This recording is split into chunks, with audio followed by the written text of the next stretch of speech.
Number 4, we have to write down these following numbers in increasing order. So I guess that means that we're looking for the smallest number first.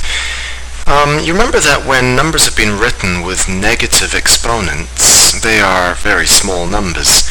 And so here's a number that's been written to a negative exponent. And here's a number that's been written with a negative exponent on the 10 in scientific notation. So these are going to be our two smallest numbers. And this one is going to be the smallest of all because the negative exponent is negative 19. And this one's not quite as small an exponent, only negative 18. So smallest one is 1.6 times 10 to the negative 19. And the second smallest 9.8 times 10 to the negative 18.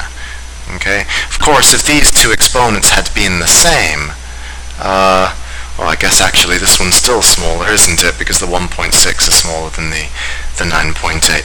Alright, let's see what the next smallest number is. We'll see if there's any other small numbers that are less than 1.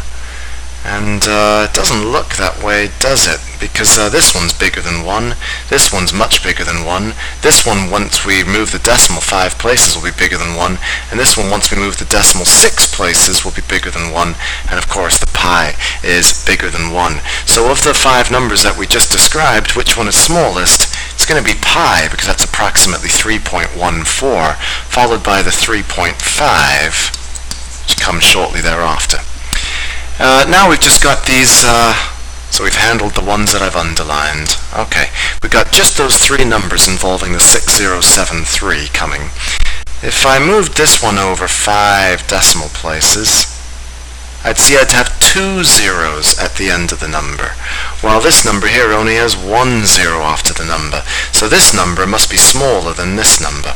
What about this one when I move over the decimal 6 places? 1, 2, 3, 4, 5, 6. There's no zeros afterwards, and so that must be the smallest of the remaining number. 0.006073 times 10 to the 6, and then the two biggest numbers are 60,730, and the one that correlates to having a 2 zeros afterwards when we have moved the decimal place 5 times. Part B, which of the numbers is irrational? Pi. That's the only one here that cannot be expressed as a fraction, and we've already done this a few times now on the calculator.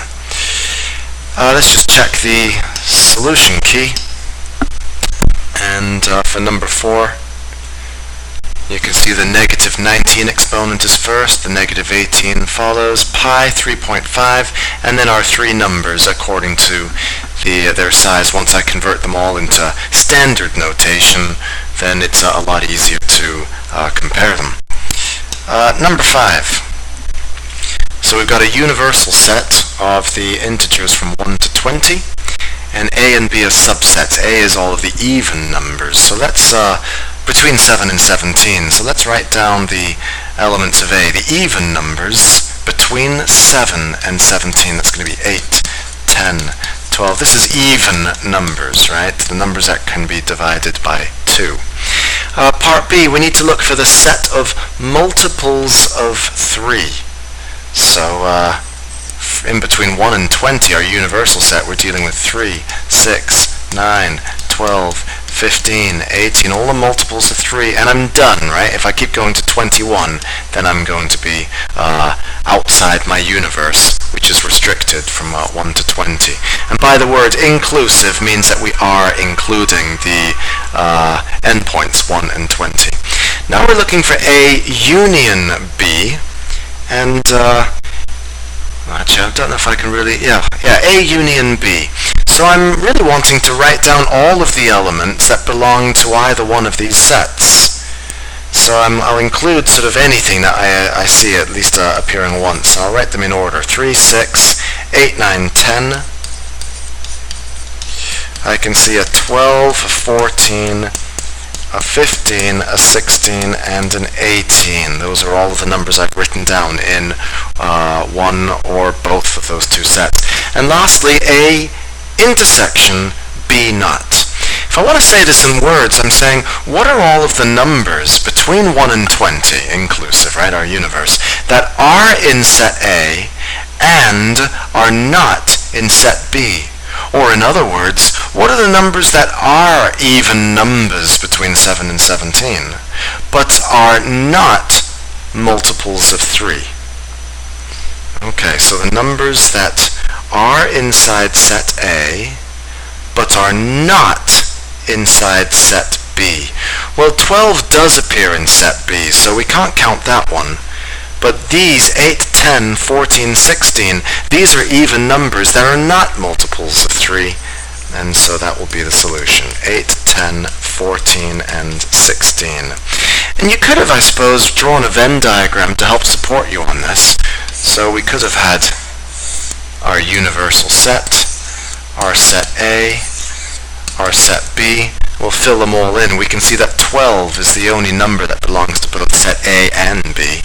And so then we've got 8, 10, 14, 16, and the other elements of B are 3, 6, 9, 15, and 18. And so the question, oh, and of course everything else is outside. So I suppose if I'm going to be complete about this diagram, maybe I should fill them in. 1, 2, 4, 5, 7. What have I missed? 8, 9, 10, 11, 12, 13, 14, 15, 16, 17, 18, 19, and 20. Now I filled in all of the numbers somewhere on the diagram. And so in part D it says which numbers are inside circle A. So I'll just shade those for a moment. They are inside circle A. I'm going to do that in one color. And they are not in circle B. So let's do that in a different color. The ones outside circle B. And I like to use two different colors when I'm dealing with an AND situation. And then I'm looking for the ones that appear in both the colored regions. And you can see that my blue and my red regions intersect only here. And that means it's only the numbers 8, 10, 14, and 16. So if you prefer a visual approach by drawing a Venn diagram to help you solve these kinds of set problems, of course, that's going to be fine. So let's just check the mark scheme. So number 5, you can see those 5 even numbers, 8, 10, 12, 14, 16. For part B, you can see the multiples of 3. For part C, it includes all of the numbers that appeared in either one or the other. I'll just count 1, 2, 3, 4, 5, 6, 7, 8, 9, 10 numbers. And lastly, well, this is an interesting approach. It lists everything that was not in B, and then it figured out which elements belonged to A and this list of B not all at the same time. And so their approach still gave them the same answer of 8, 10, 14, 16. And you can see how the marks have been awarded. 1 mark for set A, 1 mark for set B, so those have got to be perfect to get that mark. Set C, you'll get 2 points if you've got that entire set. You only get 1 point if you're missing one element or if you had one extra element. But if it's any worse than that, you would get a 0. And then in part D, it's 1 point for understanding that we're dealing with the elements outside circle B. And I think that you would still be given this mark if you did not write down this step explicitly. That's okay. And then lastly, of course, the final answer for the second point, you would get 2 points, I think, straight off if you jumped straight to the answer. Oops, I've got to do number 6 before I show you the solution to number 6. And it asks us to shade the given region on the corresponding Venn diagram. So part A, we need to shade A intersection B. That is the intersection between A and B. And I know that some of this intersection happens to go into circle C, but the question didn't tell us that they're not going into circle C. So we just have to shade everything that is inside A and B at the same time. Done. How about shading everything in C or B? Well, with an OR symbol, then we're just going to shade everything in each of the circles. So I've got everything in C and everything in B. And now you can see that the shaded area is everything that belongs to either or both. C. says I should shade everything that is in A or B or C not. And so this not is of course going to take everything outside the set A or B or C. If you can imagine what A or B or C looks like, it's everything inside A, it's everything inside B, and it's everything inside C. And so this entire region would be shaded. However, I want to take the complement of that amount, which means I'm going to be shading everything outside that trinity of three circles. And there's my shaded region for A union B union C, not. And lastly, part D, A intersection C not. So I'm looking for the set of values that are inside set A, but are not inside circle C. And so these are things inside A. I don't want to go into circle C because it says NC not. And there we go. That's going to be the shading for part D. So we'll just check our mark scheme. And there we go. That's A intersection B. That's B union C. That's everything outside A union B union C. And then this is the stuff in A but not in C.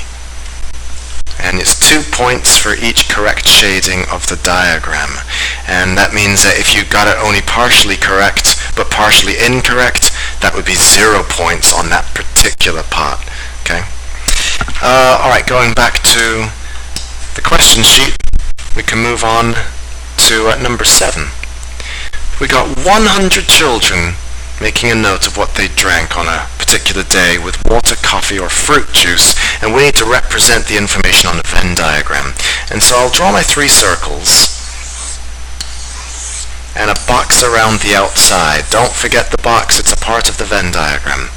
And we've got water, we've got coffee, we've got fruit juice. Let's start filling in the information. One child drank only water, which means they don't belong to the coffee or fruit juice circles. 6 children drank only coffee. 8 children drank only fruit juice.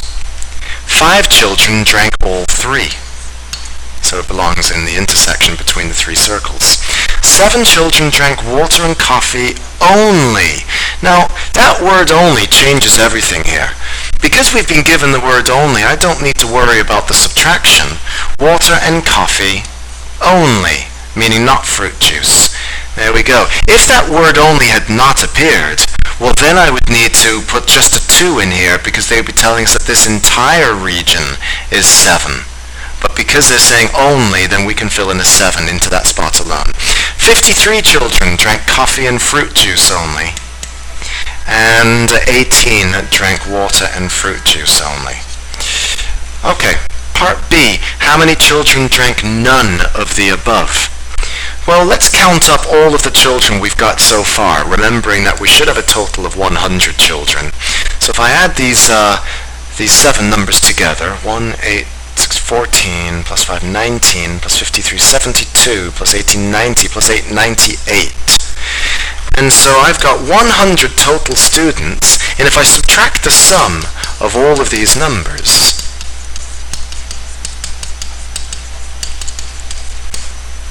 we'll find that we're doing 100 minus 98, and that must leave only 2 children on the outside of the diagram who are drinking none of the above. We'll just check the mark scheme here and ensure that they got the same answers. So for number 7, there's the same Venn diagram that we just drew, and in part B they've done the exact same calculation yielding an answer of 2. You'll see that it's 4 points for the Venn diagram, 1 point if you included the box as well as the circles, and then 3 points for having all of the entries correct. If you made 1 or 2 mistakes, you would lose a point. If you made 3 or 4 mistakes, you would lose another point, and if you made 5 or more mistakes filling in the numbers onto your Venn diagram, then you would get 0 out of 3, but you might still get a point for the overlapping labeled circles with the box around the outside. And then 1 mark if you showed your method but got the wrong answer, 2 marks if you got the right answer. The method will be automatically given.